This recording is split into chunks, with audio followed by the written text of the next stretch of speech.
Muy bienvenidos a Nuestra Vida Digital en este sábado a gusto, donde quiera que nos quieran acompañar y nos permiten acompañarles también. Muchas gracias. Bueno, pues en esta ocasión también vamos a hablar de estos juegos virtuales, de estos juegos digitales, pero con un enfoque totalmente hacia lo educativo, sobre todo. Dicen que los mundos virtuales precisamente aparecieron o se iniciaron con un sentido de aprendizaje, simuladores de vuelo, por ejemplo. Entonces, esto es muy interesante y vamos a ver cómo nuestros hijos pueden aprovechar de mejor manera su afición a los videojuegos o a los juegos digitales o a los juegos virtuales, como le quieran llamar también. Todo esto lo engloba. Vamos a ver la siguiente cápsula para que entendamos un poquito mejor de lo que vamos a hablar en esta mañana. Bienvenidos.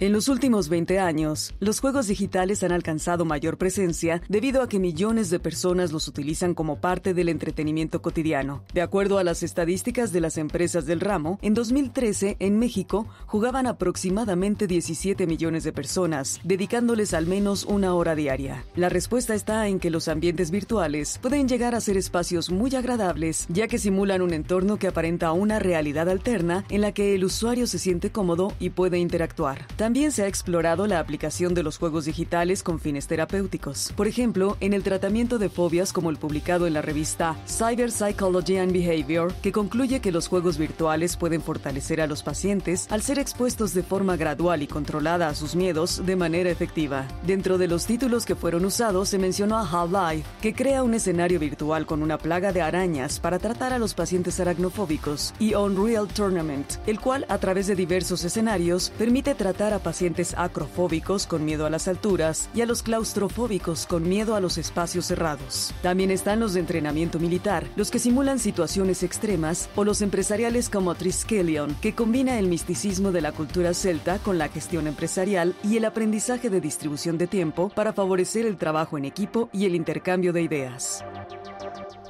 Tan solo unos ejemplos de tantos que están saliendo al mercado de estos videojuegos o juegos virtuales o juegos digitales. Para ello están en esta mañana en Vida Digital con nosotros en Diálogos de Fin de Semana nuestros especialistas, nuestros invitados de esta mañana. Héctor Guerrero Merchant, director del Laboratorio de Juegos del Centro de Cultura Digital. Héctor, gracias por bienvenido, gracias por estar con nosotros nuevamente, es un gusto. También le doy la bienvenida a Elisa Navarro Chinchilla, muchas gracias Elisa, directora de Gargamel Studio, Ivonne Dávalos, fundadora de Hilo Negro, luego me cuentas si sí lo descubriste. Y también está Alina Sidorova, psicóloga y psicoterapeuta humanista de la Universidad Anáhuac. Muchas gracias, Alina. Bueno, a ver, vamos con la primera pregunta. ¿Qué hace que un videojuego sea educativo o de la manera lúdica nos enseñe algo? ¿Quién quiere iniciar? Si quieres, yo empiezo. Desde mi perspectiva como desarrolladores de videojuegos educativos, me gustaría decir que todos los videojuegos son educativos. Todos los videojuegos enseñan algo. Te enseñan a manejar recursos, te enseñan a tener estrategias para vencer, para superar retos, para avanzar. Entonces, en ese sentido, en un videojuego estás trabajando con la mecánica del juego, que son como las reglas del juego, y las tienes que superar. Claro, está como clasificación los juegos serios, que son los que específicamente se dirigen al no entretenimiento, en donde entran todos estos que venían en la cápsula, que son los de entrenamiento, los sociales, los educativos tal cual como escolares, como para ciertas asignaturas, de historia, de geografía, de español, pero en general todos te enseñan algo. Todos tienen algo, a todos se les puede aprender, ¿verdad? Y también nos desarrollan. ¿A todas las edades nos están enseñando, Héctor? ¿O solamente en el nivel infantil? A todas las edades. Como dije en algún momento, todos jugamos desde que somos niños, pero no dejamos de aprender y no dejamos de desarrollar habilidades. Desde mi punto de vista, los juegos principalmente te ayudan a desarrollar habilidades, a mecanizar situaciones, a mecanizar soluciones, por ejemplo. Ok, ponen a trabajar tu cerebro, ¿no? Por ejemplo, ¿qué tipo de habilidades, Ivonne? Pues creo que tienes habilidades blandas, se mencionan mucho las habilidades blandas y las habilidades duras. Creo que se habla también de poder trabajar colaborativamente, o sea, es como una reunión entre varios personajes, ¿no? Yo creo que eso es otra parte de la educación que tienen los juegos y de tener que negociar con otros y trabajar entre pares, ¿no? Oh, Aline, cuéntame, Alina. ¿También Aline? ¿Podría ser? Podría ser. Alina, cuéntame, psicológicamente hablando, ¿utilizas algún tipo de juego para terapia? ¿De juego virtual? Yo personalmente no, pero como vimos en la cápsula sí se utilizan bastante. Por ejemplo, en el tratamiento de una fobia lo mejor que puedes hacer es exponer al paciente. Pero si el paciente tiene miedo a volar, no le vas a decir, vas, compra un boleto de avión y repítelo 3 veces, porque no todos se pueden permitir eso. Entonces el simulador lo que te permite es experimentar eso en un ambiente completamente controlado, donde el terapeuta te puede marcar qué tanta turbulencia va a haber, cuánta gente hay a tu alrededor, etcétera, y poco a poco va a ir disminuyendo la reacción fisiológica que tienes de ansiedad. O sea, ¿te enfrentan a tu miedo? Exacto. Y estamos viendo la cápsula, los que tienen miedo a las alturas o a las arañas. ¿Salen miles de arañas para que puedas superarlo? No de principio, empieza poco a poco. Entonces primero tal vez estás tú y está la araña enfrente, ¿no? Pero no tienes que tocarla. Y después, conforme el paciente va tranquilizándose más y con el apoyo del terapeuta, pues se va exponiendo a situaciones más y más de miedo para darse cuenta que eso no representa ningún peligro. ¿Y eso lo puedes hacer desde la tierna infancia o hay que tener una cierta edad? Podrías hacerlo todavía con niños, pero esto se ha visto que se practica más con adultos, por lo mismo de que no es todavía tan común o tan utilizado, pero está ganando mucha más popularidad. ¿En qué momento se puede salir de las manos el hecho de que cuando quieres enseñarle a un niño a jugar, a aprender algo a través del juego, el niño se nos vuelva un enajenado del juego y ya no le haga caso a nada más de lo que tiene que también aprender, que es fuera de un juego virtual? Yo creo que en el momento de que dejamos de acompañar al niño. Claro. Las adicciones comúnmente son por problemas familiares, desatenciones o agresión dentro de la familia. Entonces, si los estamos acompañando, si creamos un buen ambiente familiar, es muy difícil que caigan en este tipo de vicios o esta actitud recurrente a estar en cualquier medio. Podríamos decir la adicción a los videojuegos o podríamos decir la adicción a cualquier otra cosa, de sustancias hasta películas, a pasar mucho tiempo en la televisión, etcétera. Ajá. Sí, y también está el tema de ponerles a hacer cosas interesantes. El problema es que los niños generalmente no están estimulados con muchas otras cosas, como dice Héctor.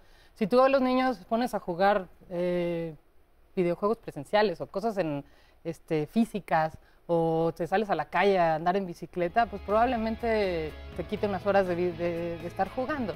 Pero si solo tiene esa opción en contra de a lo mejor, yo qué sé, hacer una tarea aburrida en donde tiene que estar multiplicando o acordándose de la tabla, pues no. Entonces depende contra qué lo estás comparando, pues el niño preferirá una cosa. Claro, preferirá una cosa que la otra. Pero también podemos desarrollar nuestro cerebro, ¿no? Y hacer que las matemáticas no sean tan aburridas. Habrá juegos que nos ayuden a ello. Vamos a hablar de todo esto en nuestra vida digital de esta mañana de Diálogos de Fin de Semana. No se vayan.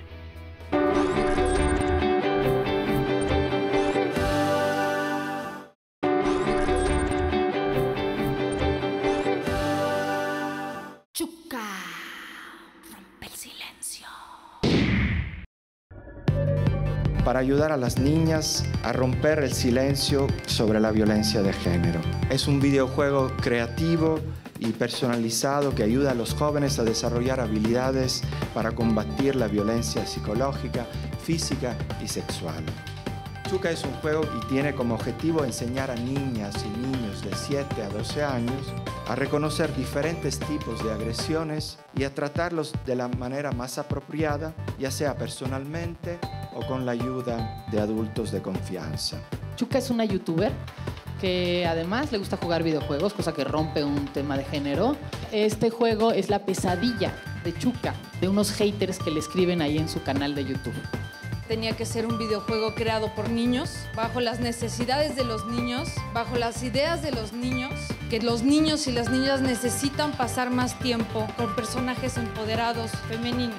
Gran parte de la violencia de género tiene sus raíces en la temprana edad o en cuando la sociedad, maestros y maestras, los padres de familia refuerzan los roles tradicionales, estereotípicos y discriminatorios.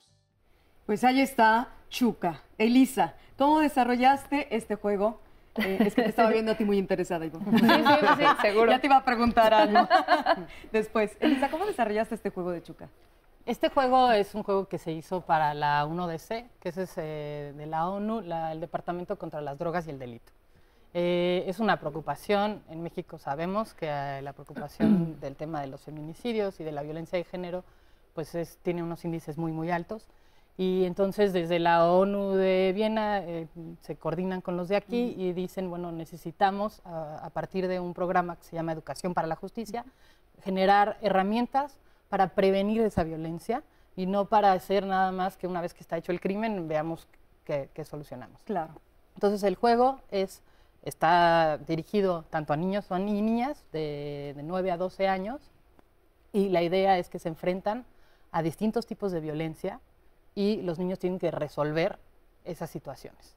¿Cómo los resuelven? Los resuelven a partir de emoticones. Entonces nosotros, ya me ayudará Lina a decir, nosotros... ¿Solo emojis, puros emoticones son los que usas? Son puros emojis. Entonces es un juego que deja las palabras de lado. Hemos visto también que, la verdad, los niños no están leyendo, no leen ni el tutorial, pues. Entonces, como que hay veces que de forma muy intuitiva llevarlos a lo largo del juego funciona y sobre todo cuando estás hablando de emociones, es muy difícil a veces decirlo en palabras. Me pasó esto. Y entonces en lugar de decir me pasó esto es, oye, aquí hay una imagen y esto dice lo que yo quiero, lo que me pasó. Okay. Y en ese sentido... o sea, se pueden expresar de mejor manera de alguna afección que hayan tenido a través del juego. Y te encuentras con como explicaba por ahí, te encuentras con unos seres fantásticos que te agreden de alguna de las formas, psicológica, sexual o físicamente, y tú como niño tienes que aventarle emoticones de vuelta, como si estuvieras en un WhatsApp, para reaccionar ante esa situación. Qué barbaridad, pues te ponen a la niña, porque principalmente es para niñas. Sí. Es para niños y niños, porque también los niños también muy bien lo pueden jugar. Principalmente te ponen con un pequeño nivel de aprendizaje en tu vida para que puedas enfrentar situaciones adversas en tu etapa adulta, ¿no? Ivonne, psicológicamente hablando, Alina, ¿cómo lo ves este juego? Pues me parece muy interesante porque justamente como dice, lo que pasa con los niños es que todavía no desarrollan también la capacidad de verbalizar. Los niños todo lo expresan en el juego. Si un niño tiene un trauma en edad pequeña, lo vas a ver en cómo juega y repite una y otra vez. Entonces, al darle las herramientas de enfrentar ese trauma, pues lo estás empoderando. Y no necesita poder, expresarse verbalmente o meterse a esta parte, sino que es mucho más intuitivo y viene más de la parte emocional. Sí. ¿Se capacitan los papás para este tipo de juegos o cómo hacemos? Tienen justamente, de hecho, como parte del juego, en chucagame.com vienen unos manuales para papás y para docentes, porque muchos de los juegos que hemos desarrollado educativos tienen el enfoque de usarse dentro de las escuelas para que los docentes también sirvan como acompañamiento para estos juegos educativos, porque si tú detonas algo en el juego que de repente el niño no sabe cómo manejar, pues está increíble que tenga alguien, un papá, un docente, que lo acompañe para darle más herramientas y poder lidiar con eso que se está moviendo, ¿no? Así es. Entonces, estos al final son herramientas, como lo sería una lectura, un cómic, una película, son herramientas educativas que tienen que ir acompañadas de experiencias y de aprendizajes más. Bueno, aquí educativo y también te ayuda terapéuticamente hablando. Ivonne, ¿querías decir algo? Sí, que algo que se me hace muy interesante del juego es que estás hablando de una forma que ahora los chavos están hablando, ¿no? Que a lo mejor en otros lados no se toca, que es cómo hablas en formato digital, cómo se comunican ahorita estos chavos entre ellos, ¿no? Y creo que ahí, la forma de comunicarse con emoticones es como decir, ya de por sí te comunicabas, ahora te quiero que sepas cómo defenderte o qué podrías hacer o qué no, hacer estas simulaciones. Creo que funciona, está perfecto. Muy bien. Dime, Elisa, ¿algo más? No, es que hablando como... ¿Cuántos niños conocen a Chuca? ¿Cuántos niños conocen ya a Chuca? Chuca se lanzó hace apenas un mes, está empezando su proceso de implementación y bueno, ahorita tenemos 1,200 registrados, o sea, están haciendo. Está germinando. Qué bueno que nos trajiste al bebé recién nacido. Es el bebé recién nacido. Héctor, ¿cómo ves estos juegos que nos ayudan a pues poder expresar lo que sentimos. No solamente si somos niños, también cuando somos ya adultos, luego no se nos da esto de la expresión, ¿verdad? Efectivamente, los juegos te ayudan a liberar esas emociones. Hay un video circulando a través de internet de una señora mayor, una señora de más de 70 años, jugando estos juegos violentos de Grand Theft Auto, y ahí saca todo, vierte toda su ira. Todo su estrés. Y resulta gracioso al espectador, pero no dudo que como jugador también te ayuda a liberar mucho estas situaciones de estrés. De hecho, algunos de los estudios, si mal no recuerdo, de la International Game Developers Association, dice que los juegos violentos ayudan a reducir el estrés. Se piensa mucho que es al contrario, que te incitan a la violencia. ¿Y es al revés? Es completamente al revés. Lo que te ayudan es precisamente liberar esta tensión en mundos virtuales, en mundos donde no causas realmente daño, porque entiendes que una cosa es la realidad y otra cosa es la fantasía, y ahí vuelcas todo tu estrés. Pero no todos los niños entienden eso, ¿no, Alina? Depende un poquito de la edad, pero generalmente los niños ya a temprana edad, o sea, como parte normal del desarrollo, empiezan a distinguir entre realidad y fantasía. O sea, si es que no distinguen, es que ya anda mal algo ahí. Pero, por ejemplo, dicen que violencia genera más violencia. ¿Tú qué opinas en los juegos virtuales? Ahorita hay todo un debate, o sea, hay estudios que dicen que sí, hay estudios que dicen que no. Entonces todavía es algo que no se ha establecido. Y también puede depender mucho de factores individuales, o sea, un niño que, como bien decían por aquí, que no recibe atención en su familia, que recibe a lo mejor esta retroalimentación de los juegos violentos, pues tal vez a él sí sea negativos, pero para otros puede ser que sea justamente una forma de sacar su enojo y su ira de una forma sana, que no sin dañar a nadie. Hay que pensar también y hablar, regresando del corte, si esta violencia de los juegos virtuales o los juegos digitales que nos ayuda a sacar, ¿no?, la parte donde sentimos que hay que liberar del estrés, si se vuelve una forma natural en los niños de ver tanta violencia en los videojuegos, ¿no? Pero regresando del corte, no se vayan, escríbanos en Facebook y en redes, también en Twitter.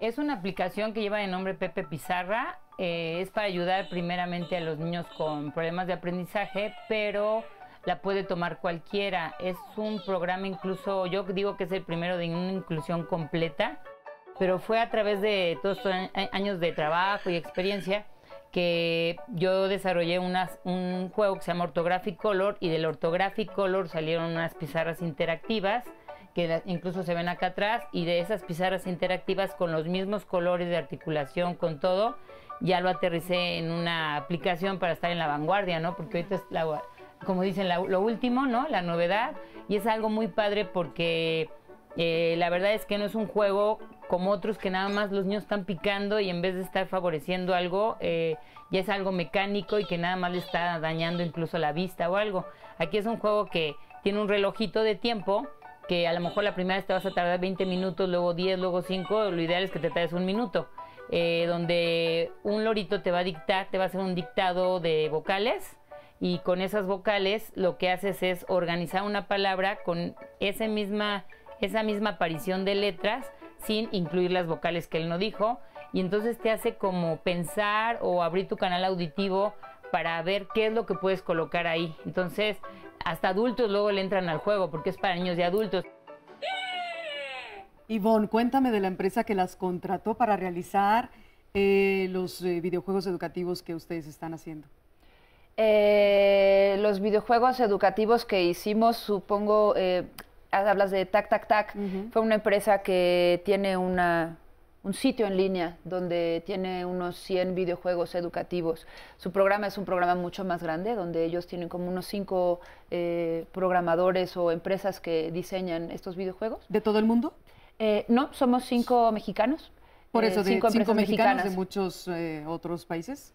No, somos 5 desarrolladores mexicanos. Solamente. Ajá, y somos los que hemos como creado la mayoría de los videojuegos que tienen, es tactactac.com. Y nosotros como Caldera, que antes Elisa y yo éramos Caldera Studio, hicimos muchos videojuegos para ellos, hicimos unos 25 videojuegos. Y estos tienen algo muy peculiar, es para una página web específica que es con que tienes que hacer los videojuegos con poca conectividad, ¿no? Entonces estás hablando de escuelas públicas en diferentes estados que puede ser que se conecten con muy poco y entonces tienen que pesar muy poco los videojuegos, ¿no? Como por ejemplo lo que estamos viendo ahorita a cuadro, ¿no, Elisa? Sí, Cuéntame ese es uno de los juegos que hicimos, es Corre Cheto. Y entonces este es justo para educación no verbal, es para asociación en términos de lógica espacial. Entonces lo que tienes que hacer es ir corriendo por ahí y atrapar, vincular dos imágenes iguales, ¿no? Este, por ejemplo, es Cucarachilandia. Este lo hicimos para, eres una cucaracha, se fueron los dueños de la casa y tienes que hacer toda una fiesta de cucarachas y para eso necesitas tus matemáticas para calcular cuántos hot dogs y todo lo que tienes que tener para la fiesta. Entonces este es de matemáticas. Y así hemos hecho, como estaba comentando Ivonne, muchos juegos para Tac Tac Tac, en donde tienes esta plataforma que es gratuita. Entonces, toda la gente que busca videojuegos para sus hijos gratis, hechos por mexicanos, 5 desarrolladores mexicanos, entren a Tac Tac Tac y pueden tener, además, un acompañamiento que se llama LabTac, en donde vienen los objetivos pedagógicos, el cruce con el currículum, y entonces puedes ahí ver qué juegos de historia, de español, de no sé qué, te complementan a tus materias como docente o como papá. Como papá, para ayudar a los hijos al colegio.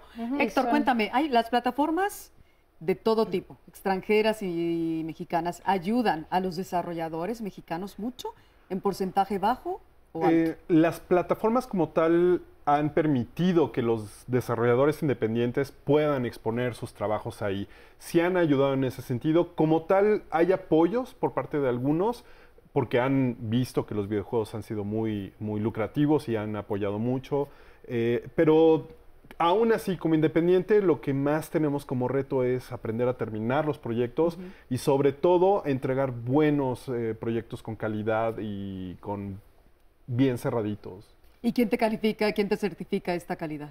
La misma comunidad, el mismo público. Los niños, dice Elisa, ¿no? Entre otros, sí. O sea, los niños o los adultos, cuando nos gusta algo, lo continuamos consumiendo y si no, lo desechamos.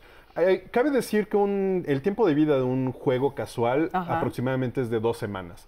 Entonces, un juego no es nada económico de desarrollar y de repente hay que ver mucho, cuidar mucho cómo se construye para darle una mayor vida o recuperar la inversión. Muy bien. Bueno, es que también es eso, ¿no? Los desarrolladores, que bueno, en el caso de ustedes, felicidades, que hacen pues juegos de aprendizaje, educativos que son gratuitos, pero bueno, también se necesita, finalmente es un negocio, ¿no? Y también se necesita hacer juegos de entretenimiento, esparcimiento, que pues esos ya generan también ingresos. ¿Qué tal nos va con los ingresos? Pues ¿Es una empresa que es redituable? Sí, es un tema muy interesante porque a final de cuentas en los educativos, pues ¿quiénes son nuestros clientes? Los niños. Ellos no nos van a comprar a nosotros, ay, quiero un juego educativo, ahorita lo compro, papá, cómprame el juego educativo. No te va a pedir eso, te va a pedir otro juego. Es probable. El Candy Crush. El Candy Crush. Entonces, digamos que lo que hacemos es terciar. Al final somos un proveedor de servicios para instituciones o cosas que les interesan las cosas educativas. Pueden ser un museo que necesita interactivos, puede ser una asociación civil como Tac Tac Tac que dice, oye, la educación necesita y entonces va y busca financiamientos y nosotros lo desarrollamos a través como de una asociación civil, pueden ser instancias de gobierno, hemos tenido muchos apoyos de gobierno. Por ejemplo, ¿la Secretaría de Educación Pública les apoya? No, la Secretaría de Educación Pública no nos ha apoyado, nos ha apoyado, por ejemplo, el Fondo ProSoft, el Fondo Nacional para la Cultura y las Artes, son como los fondos que hemos tenido para desarrollar este tipo de cosas. Ciertamente, si tuviéramos un cliente como en otros países, como en Estados Unidos, serían las escuelas, pero aquí las escuelas todavía no tienen presupuestos, y menos todo el sector público, que es el 90%, para invertir en materiales como de este tipo. Entonces, el 10% de escuelas privadas que tenemos en México no son un mercado que nos sería suficiente como para poder vender, ¿no? Entonces, al final somos como un despacho de diseño, por decirlo de alguna manera, un proveedor de servicios para alguien más que nos contrata y le generamos. ¿Sale muy caro el desarrollo de estos juegos educativos? Pues sí, yo creo que dependiendo de qué nivel, ¿no? Sí, pero sí sale un poquito caro. A ver, Héctor, empezaste a hacer números. Si suponemos que un desarrollador Un equipo mínimo para hacer un juego muy sencillo, muy casual, es de aproximadamente 3 personas. Un programador, un diseñador, quizá un músico o un productor, el que se encargue de llevar todas las cuentas y todo lo demás. Si a cada uno suponemos que le va bien y le tocan 25,000 pesos, al mes serían como 75,000 pesos. Y un juego muy casual aproximadamente tarda 3 meses en desarrollarse a un nivel ya suficiente como para lanzarlo al mercado. Entonces, si las matemáticas no me fallan, estamos hablando a cerca de 225,000 pesos hacer un juego sencillo. Si queremos algo ya más profesional, los costos se disparan. Se comentó que eran $35 aproximadamente la hora por desarrollador, por cada integrante del equipo. Entonces, de ahí podemos calcular y hacer cifras muy, muy grandes. Estratosféricas. Sí. Vamos a hablar también de quiénes son los que controlan la calidad para que este juego salga al aire o si no hay quien controla esto. Regresamos con los juegos virtuales, digitales, educativos en esta mañana de Diálogos de Fin de Semana.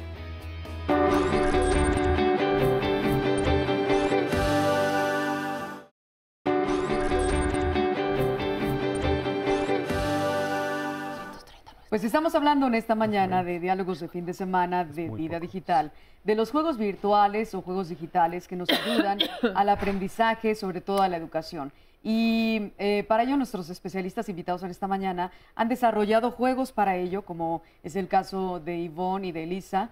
Y también Héctor ha desarrollado también juegos educativos, pero también los otros que son lúdicos, ¿no? Que son para el entretenimiento. Y está nuestra psicóloga que nos ayuda a ver si estos juegos tienen, ¿no? El real alcance del objetivo que se desea, que también es, por ejemplo, el juego terapéutico, Alina. Vamos a ver esta cápsula, les invito, que tiene que ver precisamente con estos juegos o estos videojuegos.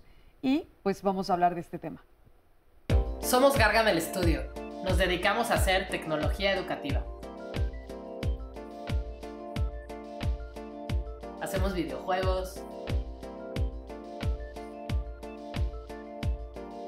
apps,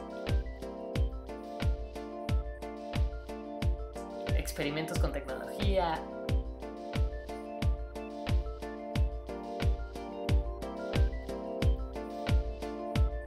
talleres para niños. Somos un laboratorio. Todo lo que tenga que ver con tecnología y educación, nosotros lo desarrollamos. Nuestro gran reto es hacer niños críticos, que usen la tecnología a conciencia, que sepan pensar, asociar, buscar, investigar y que ellos mismos puedan crear. Gargamel, la estudio, la responsable, la diseñadora, la creativa, la presidenta. Elisa, todo. Cuando te hacen cuando te desarrollas este tipo de juegos educativos, ¿es sobre pedido? ¿Lo haces porque tú estás viendo que hay una necesidad por cubrir o cómo es? No, siempre hay alguien que necesita el juego. Somos una especie de proveedora de servicios. Nos encantaría... O sea, es por encargo. Es por encargo, o si logramos tener un fondo, nos inventamos proyectos, porque para inventarse proyectos también está buenísimo, pero no siempre los recursos hay. Claro, como creativos. Entonces, sí es un poco bajo pedido. Muchos de los juegos que vimos justamente ¿Quién se te los hicieron... pide? Los piden, ¿Quién te los encarga? normalmente los piden o museos o asociaciones civiles, o estábamos hablando en la cápsula anterior, TAC, esta asociación que se ha hecho muy fuerte de tener como 100 videojuegos educativos, y no hay mucho más, es decir, no hay mucho más margen. Y pues hemos desarrollado, antes estábamos en Caldera Studio, desarrollamos como 20 y tantos juegos, y estos juegos están dirigidos para escuelas públicas en donde justamente los niños tienen poca conectividad. Entonces es un reto como desarrolladores, lo que decía Héctor. Nuestros juegos no son de estos videojuegos que pueden hacer a lo mejor en Estados Unidos 2 años, 200 personas con 200 animadores. Y entonces hay como una línea muy delgada entre hacer videojuegos lo que la gente piensa que son educativos, que es como, ay, es aburrido, es un pasapáginas, en donde tengo que poner la bolita roja con la otra roja, de ¡listo! O sumar 2 más 2, ¿no? Ese tipo de juegos a nosotros, bueno, nos parece que son como repetitivos y que solo ayudan a memorizar. Lo que buscamos es que los niños piensen. Y para eso los juegos en general, los de entretenimiento, son muy buenos. Entonces, con esa misma idea, lo que hacemos es juntar especialistas, no sé, en este caso de Chuca, por ejemplo, a psicólogos, o en los de matemáticas, alguien de matemáticas, ciencias, alguien de biología, y traducir eso a un juego, a una mecánica de juego. Ellos son los que les ayudan a nutrir. Sería como la parte que me decías, ¿no? Del desarrollador que tiene que contratar a 3 personas. No nada más a 3 personas, ese es el caso hipotético que sería base, lo mínimo. Que me habías dicho, pues son... un programador, un diseñador y un administrador o un músico, que es lo mínimo indispensable para llevar a cabo un juego. Y Héctor, también. Tú decías que todos los juegos pueden ser, nos pueden ayudar a aprender, nos pueden ayudar porque están desarrollando partes de nuestro cerebro que se ponen a trabajar, ¿no? Sí, exactamente. No solamente los educativos, pero ¿qué otro tipo de juegos recomendarías tú que no sean de perfil netamente educativo, pero que nos ayuden a esa otra parte para grandes y para chicos? Creo que cada quien tiene que encontrar su tipo de juego, cada quien tiene que encontrar de qué manera le gusta disfrutar, imbuirse en alguna actividad. Hay muchos tipos de juegos. En la cápsula veíamos juegos para doctores, para economistas, incluso hay juegos para política. De hecho, en el Centro de Cultura Digital, gracias al Año Dual México-Alemania y al Instituto Goethe, pudimos hacer el jam de juegos y política, donde logramos hacer algunos juegos hablando de temas diferentes de política. ¿De qué trata ese juego? Un jam es un campamento de 48 horas donde la gente se reúne a desarrollar juegos. En esta jam, si mal no recuerdo, salieron aproximadamente 8 o 12 juegos, no recuerdo ahorita la cantidad, y cada uno abordaba la política desde ciertos puntos de vista. Teníamos desde los que abordaban aventuras mexicanas con sus políticos, había otros que hablaban de la política y el desarrollo social de una forma más general, entre otros. Oye, y cuando estamos hablando de la regularización o de quién certifica la calidad de los juegos virtuales o videojuegos, ¿estamos hablando de quiénes? Bueno, la pregunta me lleva a 2 respuestas. Uno son los agentes de control de calidad dentro del ámbito de la creación de juegos, que son las personas que se encargan de probar los juegos en cada uno de los dispositivos para que salgan con un buen control de calidad. Y por el otro, supongo que va la pregunta más hacia quién dice qué juego es apto para quién. En este caso... Y la clasificación de la que hablamos también en algún momento, en algún programa, ¿no? Exactamente. La SBR. Exactamente. Entonces, son estos 2 sectores los que regulan más o menos qué juegos. Pero la SBR es de Estados Unidos. Sí, es una iniciativa que nace allá. Si mal no recuerdo, nace por el problema que hubo con el videojuego Mortal Kombat, que resultó ser muy violento. A partir de este juego, quisieron bloquear todos los videojuegos y se creó la International Game Developers Association. ¿Esta sustituye a la Entertainment Software Rating Board? No. No, la Entertainment Software Association, no, la International Game Developers Association lo que hace es juntar a todos los desarrolladores de juegos y dicen, no todos los juegos son violentos, hay juegos educativos, hay juegos que están ayudando a la salud, por ejemplo, entonces no nos califiquen de la misma manera, no nos pongan las mismas barreras a todos, rango, porque están matando a la industria. Entonces deciden proponer la SBR y es ya este control donde dicen, hay juegos, vamos a avisar que estos juegos son para determinadas edades y a partir de ahí apelamos a los padres o a los acompañantes de los niños para que ellos estén al pendiente de lo que están consumiendo los chicos y se acerquen. Que no bajen o no compren cualquier tipo de juego. También hay que checar que ahí vienen todas las clasificaciones cuando lo estás adquiriendo. Estas tiendas que ya conocemos todos, que tenemos en nuestros dispositivos, donde podemos conseguir juegos digitales o aplicaciones. ¿Cómo logras entrar a una tienda como Google Play o ¿no? una tienda de Apple Store?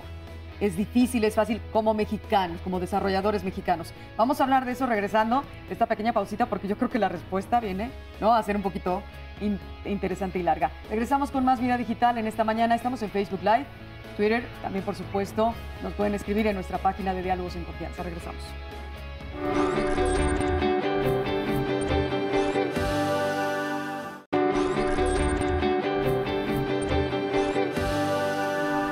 Bueno, estábamos hablando de qué tan fácil o difícil es que una tienda, bueno, llamémosle distribuidor, ¿no? Una tienda, sí. Una tienda, como Apple Store, como Google Play, pueda a los desarrolladores de todo tipo, pero en este caso a los mexicanos, como lo que están haciendo nuestros invitados Héctor, Ivonne y también Aline, Alina es nuestra psicóloga y también Elisa, ¿cómo es que podemos o no hacer que nuestros desarrollos o nuestros juegos desarrollados entren a través de estas dos formas de distribución? Pero vamos a ver la siguiente cápsula y retomamos el tema.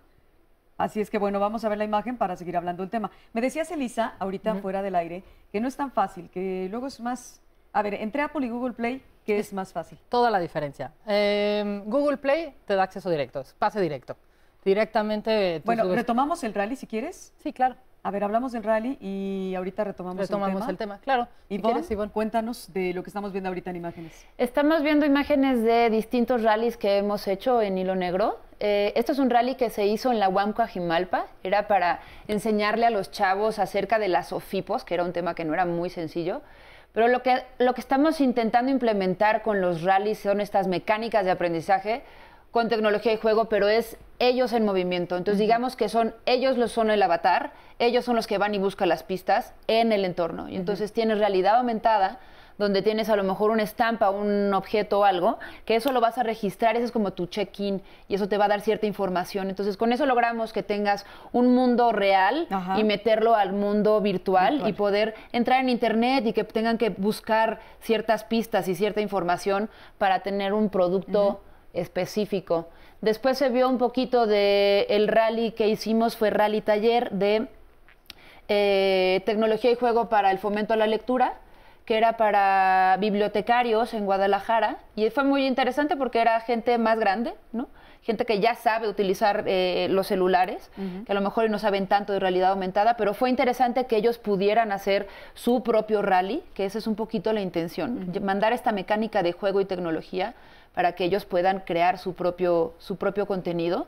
Y justo ese es acerca de ir entre libros. Entonces, ¿cómo te voy dando pistas para que los chavos tengan que buscar pistas entre libros? Y de antemano hoy día logramos que vieran un librito o que se enteraran de otra parte de otro libro, y si les gustó uno y lo leyeron, pues ya vamos de súper ganes. Sí. Oigan, ¿y cuándo es el próximo? Esto es una invitación a todos los jóvenes de 17 y 23 años. Es el 25, 26 y 27 de mayo en el Centro de Cultura Digital. Pueden buscar todas las bases y la convocatoria en la página del Centro de Cultura Digital o en hambre.cultura.gov.mx. Es un rally futurista, es un rally donde ellos van a tener que contar su historia del 2049 y van a tener que buscar las pistas en la ciudad. ¿Por qué nos vamos al 2049, Héctor? Pues yo creo que aprovechando ¿Y por qué no al 2028? Quizá porque debemos de dejar de construir juegos del pasado y ver los juegos hacia el futuro. Creo que esa sería una de las razones. Tú eres el CEO de Cultura Digital. No soy CEO, soy el director del laboratorio de juegos del Centro de Cultura Digital. El CEO del laboratorio. Digamos algo así. El Centro de Cultura Digital depende de la Secretaría de Cultura del Gobierno Federal. Y felizmente somos uno de los pocos espacios que tiene en su nombre juegos y donde reivindicamos la cultura lúdica. Es decir, el juego ayuda a crear sociedades, el juego ayuda a juntar a la gente, a reconstruir el tejido social. Para aquellos que dicen que los juegos virtuales o los juegos digitales aíslan socialmente, estamos diciendo lo contrario, que el juego une. Justamente. Exactamente, el juego... Y que puede ser afuera en la ciudad, ¿no? O sea, que no siempre va a ser en una pantalla, sino que podemos salir de la pantalla y hacerlo ubicuo, o sea, tener un celular contigo, llevar la tecnología contigo y caminar. Y entonces hacerlo con pares y en movimiento y hacerlo real con un mundo virtual también, ¿no? Gracias al Internet también ya tenemos muchísimas conexiones entre personas de otros países, de otras latitudes completamente. Claro. Y esto ayuda a una mejor construcción de sociedades o un mejor entendimiento incluso de otros países, de otras culturas. Eso es lo maravilloso del juego en general y lo que nos encanta en el Centro de Cultura Digital. No nada más se hace esto, se hacen muchas cosas más al respecto de la cultura digital. Tenemos talleres, tenemos un laboratorio de tecnologías libres, tenemos un laboratorio de inmersión, tenemos un e-literatura donde la gente que le gusta escribir y utilizar narrativa interactiva, tienen un espacio ahí. Tenemos un área completamente educativa digital y nosotros, el laboratorio de juegos, que básicamente nos dedicamos a organizar eventos para acercar a la gente a los juegos y para generar juegos. Estamos hablando solo de juegos virtuales. No necesariamente. No necesariamente. Nosotros, actualmente casi todo pasa a través de un proceso digital. Está creciendo una gran comunidad de desarrolladores de juegos de mesa, está creciendo eso, está regresando lo físico, la gente ya se empieza a hartar de lo virtual, de solamente tener su pantalla y quiere tocar cosas. Entonces también damos cabida a este desarrollo de juegos. Con el rally es un acercamiento, un coqueteo, digamos, a los juegos de patio, que sería muy interesante ligarlo a tecnología, a lo digital, claro. Mezclar entornos. Vaya, el mundo del juego es tan amplio. De hecho, es uno de los inicios del arte. El arte nace del juego, el deporte nace del juego. No lo digo yo, lo dicen los filósofos de ellos, como Huizinga, por ejemplo. Johannes Huizinga en su libro Homo Ludens.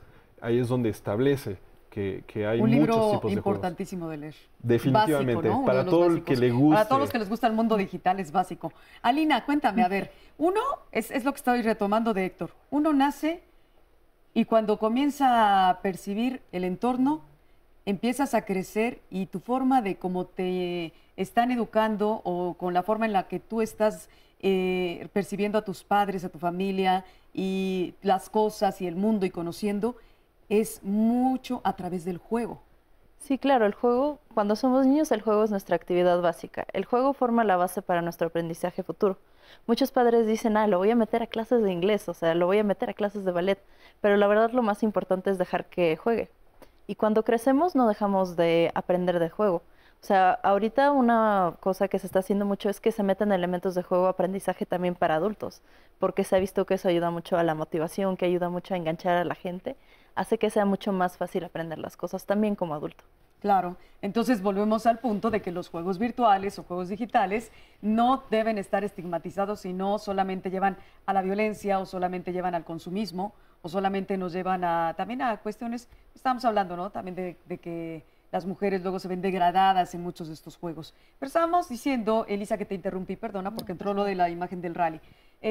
Cuando nosotros como desarrolladores, ustedes, tú e Ivonne, quieren que esta aplicación o este juego virtual que han desarrollado se distribuya por Apple o por Google, vemos que la mejor forma de hacerlo es a través de Google.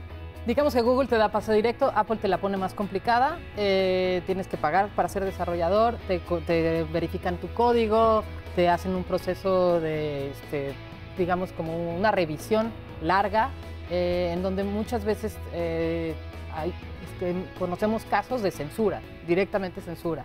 Es decir, este juego no lo puedo publicar porque tiene contenido que va en contra de los estatutos morales de Apple. Ok. Eso es interesante retomarlo. Vamos a hacer una pausa muy pequeña y vamos a regresar con el tema porque estamos hablando de juegos virtuales, sobre todo educativos, en esta mañana de Diálogos.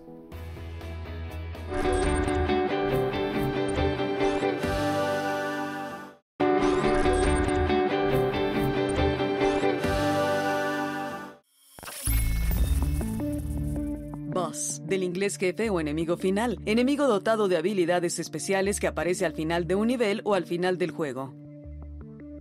Beat 'em up, tipo de videojuego de lucha que suele tomar la forma de un jugador o dos contra numerosos adversarios.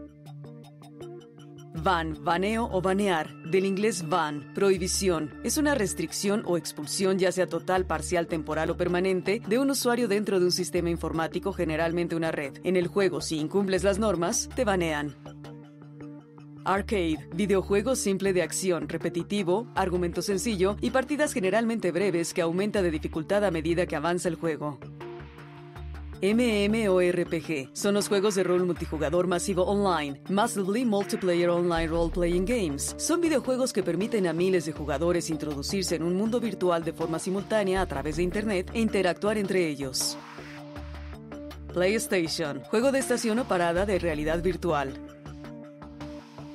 ESBR, Entertainment Software Rating Board, Junta de Clasificación de Software de Entretenimiento. Bullet Time, conocido en español como tiempo bala, es un concepto introducido recientemente en el cine y en videojuegos actuales. Bueno, pues todos los sábados tratamos de dar un glosario, aunque no podemos abarcar todos los términos, pero sí la mayoría de los, bueno, se puede decir los más utilizados, ¿no? En este caso, en los juegos virtuales, algunos de ellos, no sé si me faltó alguno, Héctor, que sea muy utilizado. Ahorita no me viene a la mente. Bueno, que venga a la cabeza al rato. Estamos hablando del rally próximo, Ivonne, y Sí. quieres dar un dato, ¿no? Sí, me gustaría decirles Primero, ¿qué días eran para que retomemos? Retomemos. Es 2049 Rally en tu ciudad. Es 25, 26 y 27 de mayo en el CCD. Se tienen que registrar. ¿Qué es el CCD para que todos sepan? El Centro de Cultura Digital. Ok, muy bien. ¿No? Que queda en Reforma Lieja, ¿no? Ahí está. Frente a las puertas de los Leones de Chapultepec. Exacto. Okay. Muy bien. Regístrense para que puedan participar en el concurso. Van a haber premios, va a haber premios monetarios, va a haber premios, se va a postproducir profesionalmente con la ayuda de Fábrica Digital El Rule, y se va a presentar, va a haber una demostración de los 3 ganadores en el Festival de Arte y Tecnología de la UNAM Vértice, aparte de premios de dinero. Ajá. Y entonces búsquenos, estamos en todas las redes sociales, @2049rally, o mándenos un mail 2049rally@gmail.com para cualquier duda de lo que tengan. Ahí estamos para servirles. Nos preguntan en Facebook Live que por qué le pusieron Rally 2049. ¿Por qué se llamó 2049? Creo que aquí estabas explicando bien la parte de por qué 2049. Pues creo que fue un poquito esperando que el 2049 la película de Blade Runner fuera un éxito. Particularmente no lo creo, pero embonaba porque es un ensayo futurista, imaginación del futuro en 30 años. ¿no? En 30 o sea, ¿cómo años. nos imaginamos? ¿Cómo vamos a estar? ¿Cuántos robots van a haber? O sea, ¿cómo va a ser la psicología, las aplicaciones, la tecnología? Nosotros como humanos, ¿cómo vamos a vivir? ¿Cómo va a ser el tema del agua? O sea, es un ensayo futurista, una imaginación. ¿Cómo nos imaginamos México, la Ciudad de México, en el 2049? Alina, ¿cómo te imaginas la educación vía los juegos virtuales en el 2049? ¿No podemos ya disasociarnos de ello? Yo creo que ya no, pero tampoco, o sea, necesitamos disociarnos, porque a fin de cuentas los juegos son muy efectivos para enseñar y pueden ser utilizados para enseñar muchas cosas. Por ejemplo, hay un juego que es de explorar Mesopotamia, o sea, en lugar de ver así en el museo, puedes meterte al juego y ver cómo era la vida en ese momento, ¿no? Y ya te deja una impresión mucho más clara.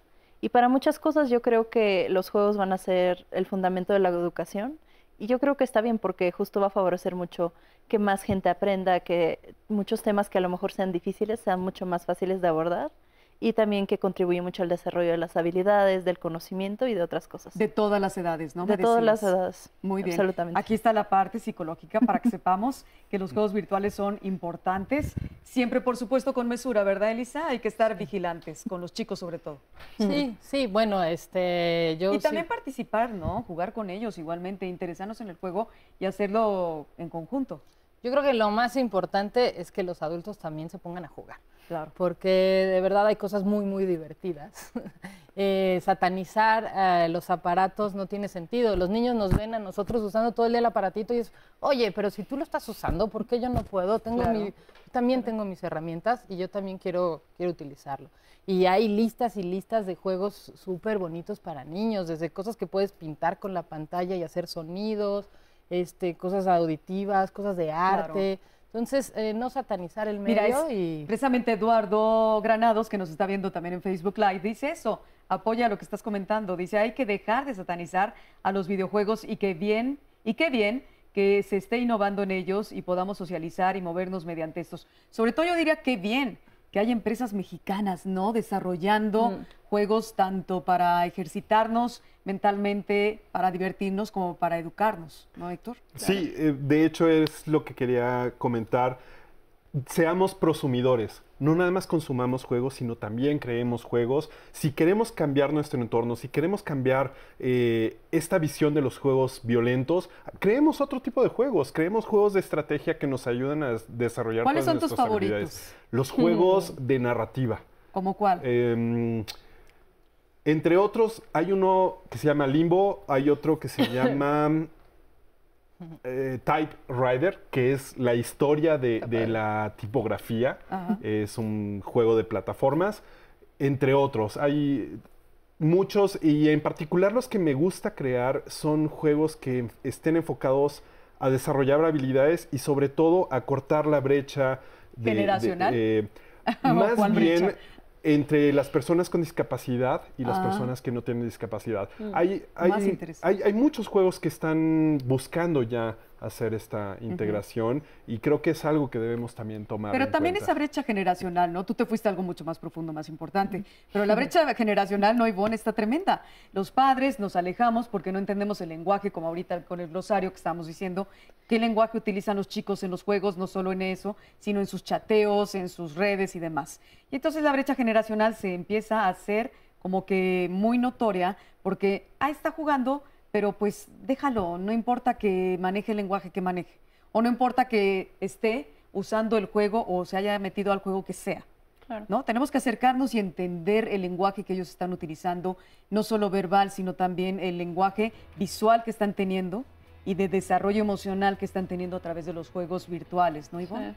Creo que también es un poquito lo que hacemos como productores de videojuegos o de experiencias gamificadas, ¿no? O sea, que intentamos crear este tipo de mecánicas para que los chavos, o sea, darles otro contenido distinto, ¿no? Que no sea siempre el mismo. Hablando de videojuegos educativos, incluso hay un montón de distintos, ¿no? Hay una variedad. No todos son de guerra, no todos son fútbol. Claro. Hay una gama increíble que son educativos sin realmente serlos ni esperar que lo fueran. Claro. Y lo son, ¿no?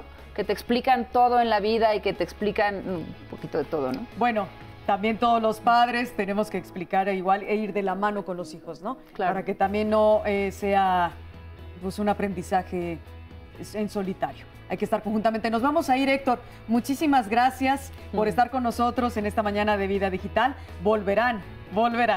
Gracias.